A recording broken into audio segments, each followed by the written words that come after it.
Hey everybody, welcome back to Tomcat Zone. I started a new video. Meant to pause the last one and come to this screen, but I ended up stopping the recording, which processed it, so I just started a new one, which is probably better because this will keep these shorter. Anyway, we are at the onset of game turn 3. Okay, still picking up where we left off with the last video. But the cool thing is we have a log file here, so we're going to be moving through some things. Before I go through those log files, I just want to show you our interaction between each other. How Vassal works, for those that might not be familiar with Vassal too much. You can text back and forth. So prior to this particular log file, Scott went through, did a log file for the setup of game turn 3 on our sequence of play list here. The setup of each activity cycle as you go through the cap phase, which means caps can be reorganized, landed, new caps put up, whatever. If bases have the ability to launch, they can do that. You go through local detection, and the units that are close by can test for local detection. Surface units automatically find one another as long as the unit is in a limited detection zone.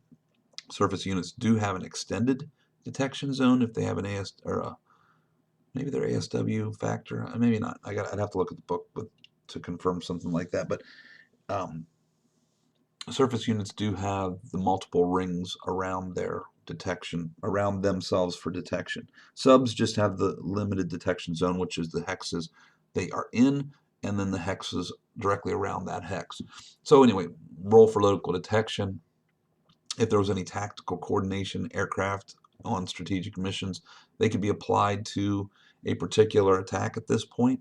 And then we go through the action phases, 1, 2, the first action segment, second action segment, third segment, moving the ships and the aircraft. So that's what you see here. So Scott basically did all that for us, and then he rolled for initiative here. And he rolled a 0, which essentially is a positive number for me. It says, of course, you. And back to you, swine. So obviously we have some fun here with each other as we progress through these battles. Word jabs are the best part of playing board games. Anyway, as I stated before, the Gulf of Aden is heavily covered for combat air patrols. And so everything he's moving out of the Red Sea, I really can't do much about. My French, even the aircraft up here in Djibouti and those in Somalia here, they really can't do anything except defend the bases, and that's all I'm really doing with him because he's got enough aircraft up there to destroy the bases if he decides to launch his bombers.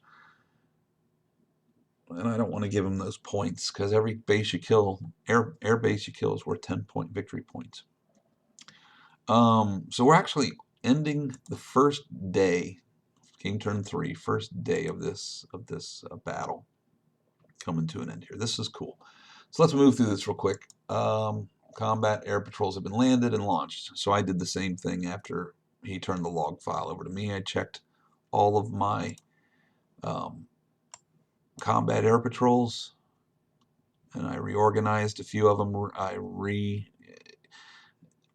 labeled a couple. Sometimes you're going to see through this game that, at least with me, I'm a numbers guy, as it is in my business. So everything has to kind of be order and instruction. I'm not OCD, but I certainly like things to be neat. So I reorganize my caps, move them up the chain. So truthfully, I don't have to scroll up and down as I'm looking for stuff. But anyway, caps have been launched and landed as I needed. And I first need to test for local detections because he tested for his. The Haddock will roll. See, as we were talking earlier in the previous turns or videos, we finally grasped the concept that submarines get to do these test rolls, that you don't automatically, even when you attack or move past an enemy, you don't automatically get these detections like you do with surface ships. That's a carryover from 6th Fleet that we had to break ourselves from. So by game turn 3 here, we're doing things by the rules as they should be. No, Narwhal looks for 3 subs in the North Arabian Sea. I'll roll the deep divers first. Now here's funny. The narwhal, yep, she still has a 6 ASW, which allows her to do that. Anything under a 6, and you're not even able to detect unless you have someone there working with you. So if the narwhal, which was damaged last turn, was say a 4 now, she couldn't detect the Rykov or the Nogan. But because this Pakistani boat, the Humat, is next to the narwhal, combined their ASW would be 8, and they would be allowed attempt on the Krylenko. Well, that's not the case here because the narwhal, of course, is still 6, but just for understanding the rules for future combat scenes. A lot of local detections have been pulled. My local detection on Task Force 15 was taken off because there's nobody by him. The Lunchkey, or no, the Lunchkey, the Ovsenko is too far away to detect any of these guys. And so the narwhal will look for these 3 subs. Okay, I get 3 rolls. 1, got the I found the Nogan. 2 and 3, I found the Krylenko, which is cool. Those were some lucky rolls. Pinpointing 2 submarines. That's cool. That should be all my detection options. Everything else down the board is either already detected or there's nothing close by to detect. So we start with surface ships. It's nighttime. Again, I keep saying this, and it's probably getting tiring, but my whole point in this is to get these ships moving as quickly as possible. Also, I want to get them away from anything that could potentially attack, i.e. here in the East Indian Ocean, the task group that it still should be needs to get away from these subs. Surface. I call surface, and we start things moving. So the first thing that is moving is the French Clemenceau moves along the just the perimeter of Ras Karma's combat air wing, but they don't interact. Now here's something to look at real quick. You see I got a cap over my over combat, or over Task Force 1. Even though our cap zones intermingle, it doesn't mean they have to, or they are going to interact. They can on the air phase. If I call up my aircraft and I fly them to attack Ras Karma, hypothetically, and have them come in from the direction of my task force here, my carrier air wing could defend those bombers, and any associated interceptors with those bombers could add to them against Ras Karma's air defense. But just because they overlap and are close by doesn't mean the combat air patrols definitely or necessarily attack one another.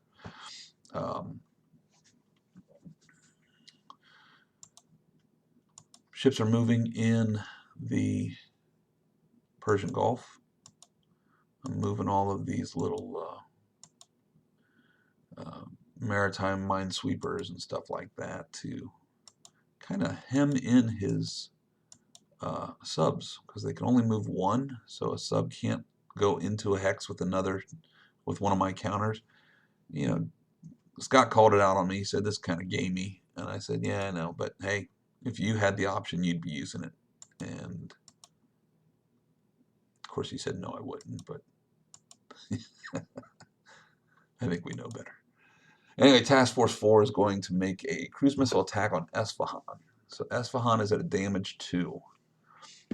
So Task Force 4, which is right here, they've got a range of 25, and that is in range there, to hit this base with a cruise missile attack. 7. Boom. Esfehan is a hit again.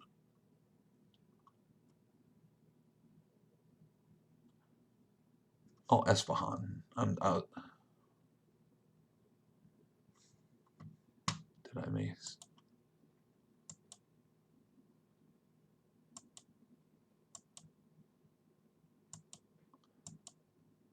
Okay, ships are moving. Esfehan. Yeah, damage 3. I don't know why I was saying that all their air defenses, all air defenses capabilities, because by the time you get to the third hit on a base, you can see the close area air is 0 points. It starts at half, minimum of 3, then it goes to um, then it's a minimum of 3, or let's see, what is damage 2? Let's just flip this one. At damage 2, close area air is a minimum of 3 no matter what the base is. And then at damage hit point 3, it's zeroed. So that's what I mean by all the air defenses. So the aircraft are obviously already shut down, but so now too is Esfehan's 20 strength anti-air, which can be, you know, can kill bombers, and I want to make sure that that's shut down so that my bombers can fly over now and kill that base along with those aircraft that are on the tarmac. I'll need to do that before the end of the night. So anyway, ships start moving. My task force is here. Task force 2 moved. Let's go back a couple steps here. 1, 2. Okay, so again, I talk about the Task Force 4 doing a cruise missile strike against Esfehan.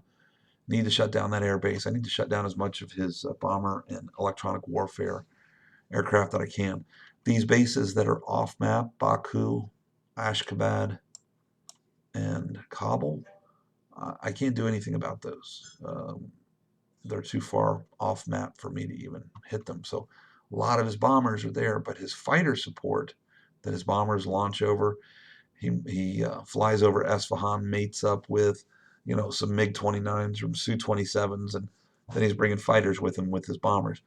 If I can kill if I can kill Kerman and Esfehan, he loses all that fighter availability. But anyway, so the Task Force 4 hit, and she then moves towards her objective, which is the West Indian Ocean.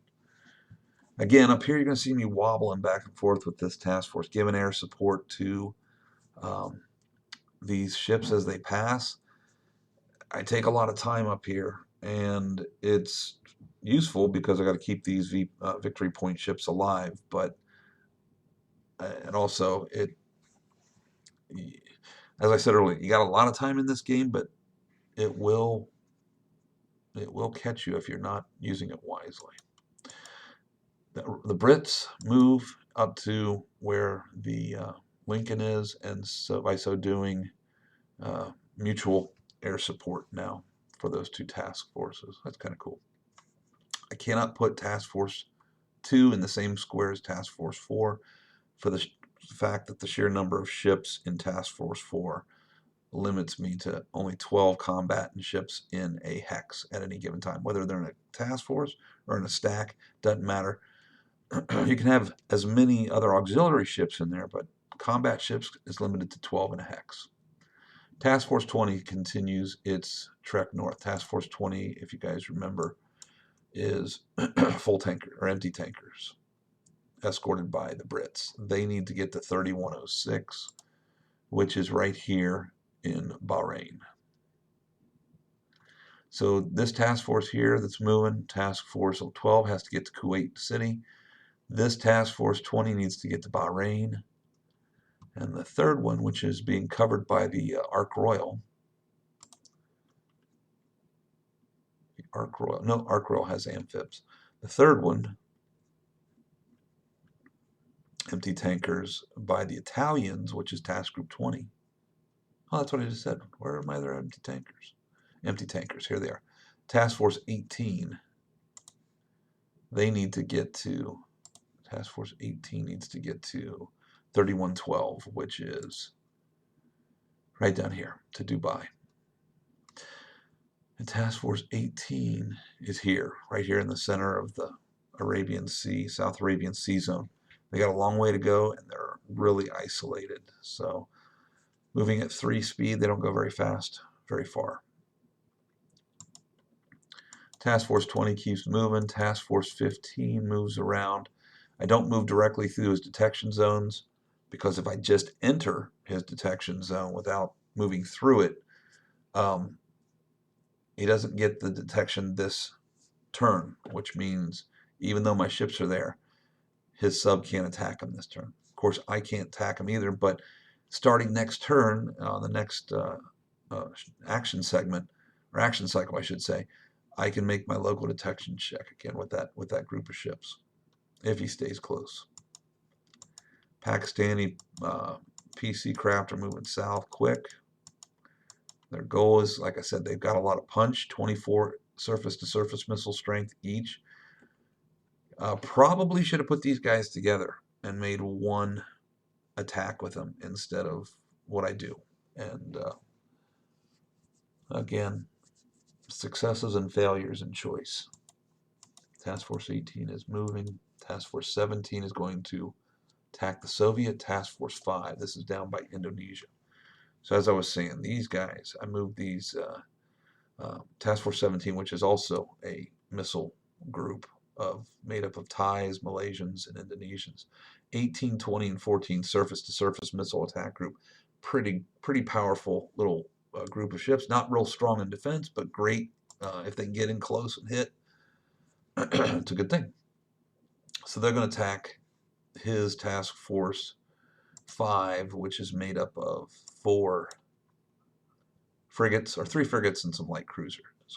A light cruiser, the Ushakov. So we roll.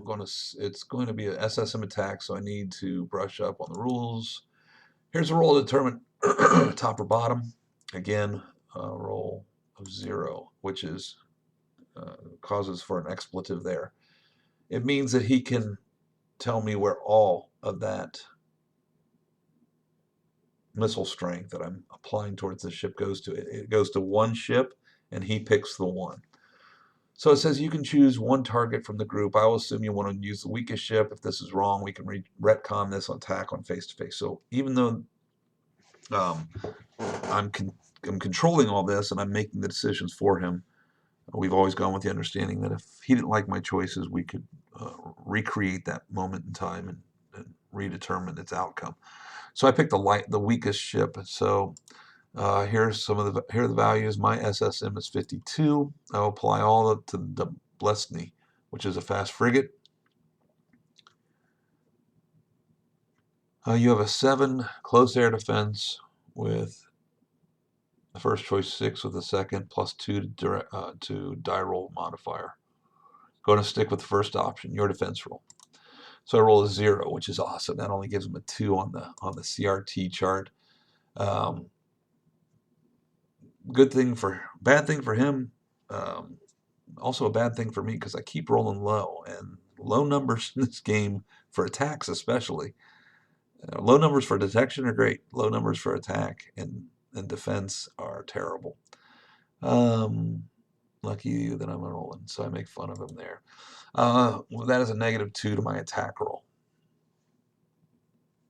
So when I make my attack here, I also have, because of the combat summary, because of his 0 or 9 result, if the SSM attack, wait a second, if I have a -6 to die roll if a 0 or 9 was rolled. So not only does my attack kind of get focused in on only one target, the missiles are going haywire too, or some are dropping out of the sky because they're a bad batch of missiles. Whatever. Bottom line, my total roll has a -8 now to it. So I rolled a 9, which is great. Boom,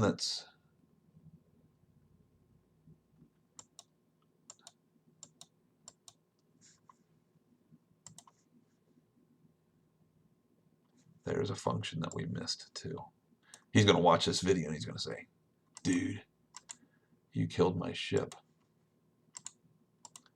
And I did. That's a mistake. The Doblestny would have been a 1 result on 52. Maybe that is a success still. Let's look. A 9 minus 8 would have been a 1 on 52, which is still a 4. Yeah, that ship was killed. So, boom, that is a 7 result. Instead of the 7, it should have been a 4.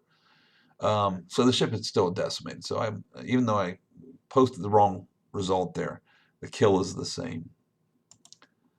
The Doblestny, as we look here, the Doblestny is now taken off his task force. His task force is now reduced to a task group, which reduces their defenses even more. And finally,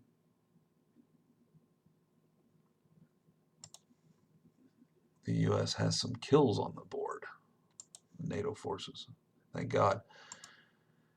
Task Group 16 moves quick. They come down and they attack as well. Task Group 16 will sail to meet yours.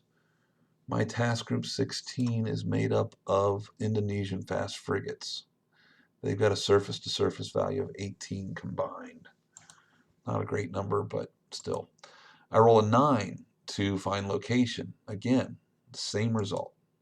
You pick again. This time I'll do it on the Ushakov. I roll a 4. That is a -3 to my roll. My attack roll, 9. Boom, again. Okay, so this one might be questionable. So that is a -3. What did I say here? Task Group 16. Defense roll 14. That is a -3, so it would be a -9 to my result there. I think that. And then that would have been a 0 on the Ushakov. Oops. Let's see here.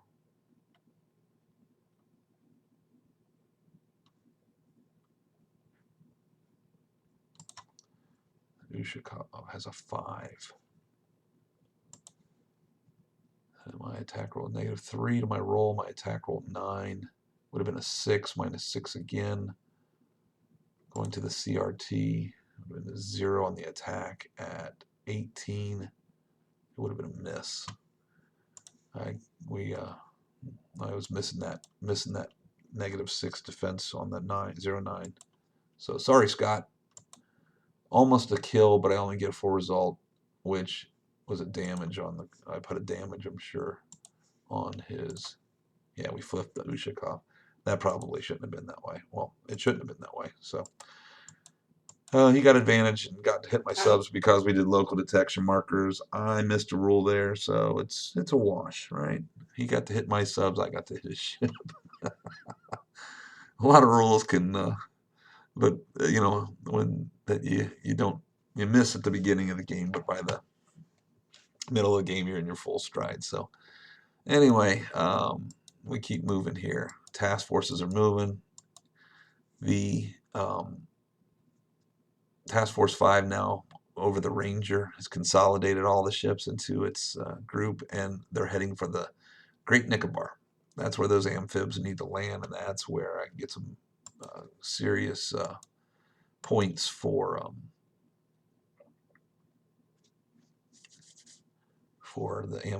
victory points. This stack here moves south. These Australians with the Burmese Endeavour. Again, that still should be a task group, but I messed up there. Continuing task group 7, as I said, wobbles. I just sent them south. Now I'm going, no, I'm going to send them north. I'm going to try and get them to the up to the West Indian Ocean because he's got all these subs in the way. This was stupid. Head them north, and they, only can get so far now, and they're further from any defense of what I do have down here in the south. Task Group 9 moves really fast. That's my fast convoy of ships. They are going. The amphibious assault ships out of Diego keep moving. I got to get those up. My goal is to get those up to Karachi. That's big points for me. It's a big stack. We'll see what happens if they can get there. Slow convoys move, and the Enterprise sails south. I decide to go this way to meet the amphibs. And that comes up with the end of the log file, the end of the turn. I'm going to stop it here again on this video. But some good successes. We killed some ships, damaged some stuff, got the ships moving towards their objectives, and for good or bad, they were moved the way they were. See you in the next video.